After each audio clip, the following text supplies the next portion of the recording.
வணக்கம். நீங்கள் இணைந்து கொண்டிருப்பது ஈழத்தின் முக்கிய செய்திகளுடன். முதலில் தலைப்புச் செய்திகள். யாழில் சட்டவிரோத சொத்து விசாரணைகள் தீவிரம், தொலைபேசியில் கைத்துப்பாக்கி படம். யாழில் போதைப்பொருள் விவகாரத்தில் சிக்கிய பிரபல வர்த்தகரின் மகன். புச சிறைச்சாலையில் அதிகளவான கைபேசிகள் மீட்பு. திடீரென நாவட்குழிக்கு அழைத்து செல்லப்பட்ட செவ்வந்தி, சுற்றி வளைக்கப்படும் ஜேகேபாயின் தொடர்புகள். மத்திய வங்கிக்கு புதிய துணை ஆளுநர் 2 நியமனம்.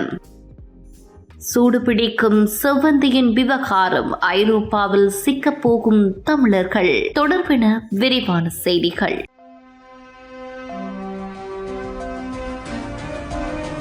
யாழில் சட்டவிரோதமான சொத்து குவிப்புடன் தொடர்புள்ளவர்கள் என்று சந்தேகிக்கப்படுபவர்களிடம் கைத்துப்பாக்கிகள் இருக்கின்றதா என்ற கோணத்தில் காவல்துறையினர் விசாரணைகளை முன்னெடுத்துள்ளனர். இந்த நிலையில் யாழில் சட்டவிரோதமாக சொத்து குவித்தார் என்னும் சந்தேகத்தில் நபர் ஒருவரிடம் விசாரணைகள் மேற்கொள்ளப்பட்டது. இதன்போது அவரது தொலைபேசிக்கு இன்னொரு நபரிடம் இருந்து வாட்ஸ்அப் மூலம் கைத்துப்பாக்கி ஒன்றின் புகைப்படம் அனுப்பப்பட்டுள்ளது. இதனையடுத்து காவல்துறையினர் மேலதிக விசாரணைகளை குறித்த நபரிடம் மேற்கொண்டுள்ளனர். இதன்போது கைத்துப்பாக்கியின் படத்தை தனக்கு அனுப்பியவரின் பெயரை சந்தேக நபர் குறிப்பிட்டுள்ளார். இந்த நிலையில் சம்பவம் தொடர்பில் நீதிமன்றத்தின் உத்தரவை பெற்று மேலதிக நடவடிக்கைகளை ஆரம்பிப்பதற்கு நடவடிக்கைகள் எடுத்து வருவதாக காவல்துறை வட்டாரங்களில் இருந்து தகவல்கள் வெளியாகியுள்ளன.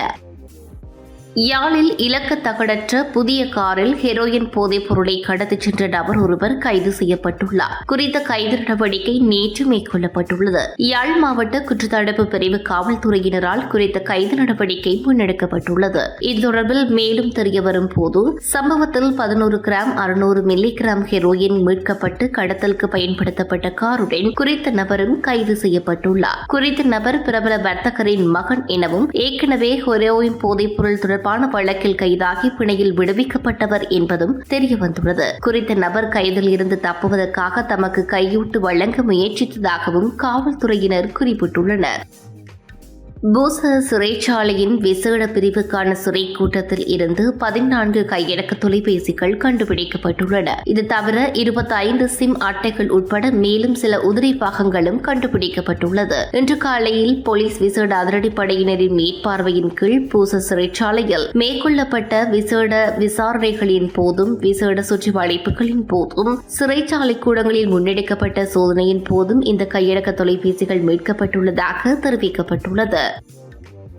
நாட்டில் கடந்த சில வாரங்களாகவே போதைப் பொருளுடன் தொடர்புடையவர்களும் அவர்களை பற்றிய செய்திகளும் தற்போது பேசும் பொருளாக மாறி வருகின்றது. கனிமுள்ள சஞ்சீவ கொலையுடன் தொடர்புடைய இச்சார சிவந்தி கைது செய்யப்பட்ட நிலையில் தற்போது வரை பல திடுக்கிடும் தகவல்கள் வெளிவந்து கொண்டிருக்கின்றன. தென்னிலங்கையில் எந்த குற்றச்சாட்டுகள் முன்வைக்கப்பட்டாலும் அந்த விடயங்கள் தமிழர் பகுதியில் வந்து முடிந்து விடுகின்றது. அதேபோல தற்போது கைது செய்யப்பட்டு விசாரணை நடத்தப்பட்டு வரும் சிவந்தி தொடர்பான தகவல்களில் அவருக்கு பின்னணியாக இருந்து செயற்பட்டவர்கள் தமிழர்களாகவே காணப்படுகின்றனர். இந்த நிலையில் நாவட்குழிக்கு உள்ள ஜேகேபாயின் வீட்டுக்கருகே சிவந்தி வருகை தந்துள்ளதை அயலவர்கள் அவதானித்துள்ளதாகவும் தகவல்கள் வெளியாகியுள்ளது. குறித்த வீட்டின் அருகே உள்ள சிசிடிவி காணொலி காட்சிகளை புலனாய்வு அதிகாரிகள் எடுத்துச் சென்றுள்ளதாகவும் தகவல்கள் வெளியாகியுள்ளமை குறிப்பிடத்தக்கது.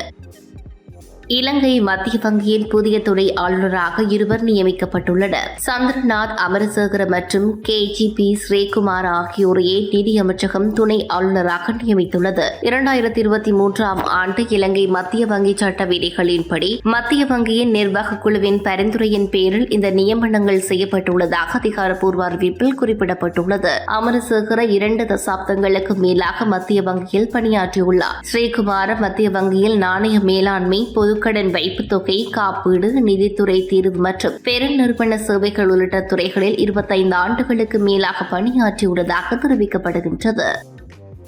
தற்போது முக்கிய குற்றவாளிகளின் கைது செய்யப்பட்டுக் கொண்டிருந்தாலும் அதைவிட ஆபத்தான முக்கிய நபர்கள் இலங்கைக்கு மறைத்து இருப்பதாகவும் வெளிநாடுகளில் தஞ்சம் புகுந்துள்ளதாகவும் பொதுமக்கள் குற்றம் சாட்டி வருகின்றனர். கனிமுள்ள சஞ்சீவ கொலை வழக்கில் கைதான இஷார சிவந்தி யாழ்ப்பாணத்தில் தங்கியிருந்த வீட்டில் விடுதலை புலிகள் அமைப்பு பயன்படுத்தி 2 கைத்துப்பாக்கிகள் மற்றும் வெடிமருந்துகள் கொழும்பு குற்றப்பிரிவினரால் கண்டுபிடிக்கப்பட்டதாக தென்னிலங்கை ஊடகம் ஒன்று செய்தி வெளியிட்டுள்ளது. இந்த நிலையில் இஷார சிவந்தி யாழ்ப்பாணத்தில் உள்ள வீடொன்றில் தங்கியிருந்து விட்டு பின்னர் அங்கிருந்துதான் நேபாளத்துக்கு சென்றதாக தெரிவிக்கப்படுகிறது. இதனையடுத்து பாதாள உலக குழுவோடும் போதைப் பொருள் கடத்தல்காரர்களோடும் வடக்கு கிழக்கில் இருக்கக்கூடிய பலர் தொடர்பில் இருப்பதாக மக்கள் கூறுகின்றனர். அது மட்டுமின்றி ஹெகல் பத்ரவினால் JK பாய்க்கு 1.5 கோடி பெறுமதியான போதைப்பொருள் வழங்கப்பட்டதாகவும் தெரிவிக்கப்படுகிறது. மேலும் இந்த 1.5 கோடி பெறுமதியான போதைப்பொருள் வடக்கு கிழக்கில் பகிரப்பட்டிருக்கும் என்றும் குறிப்பிடப்பட்டுள்ளது.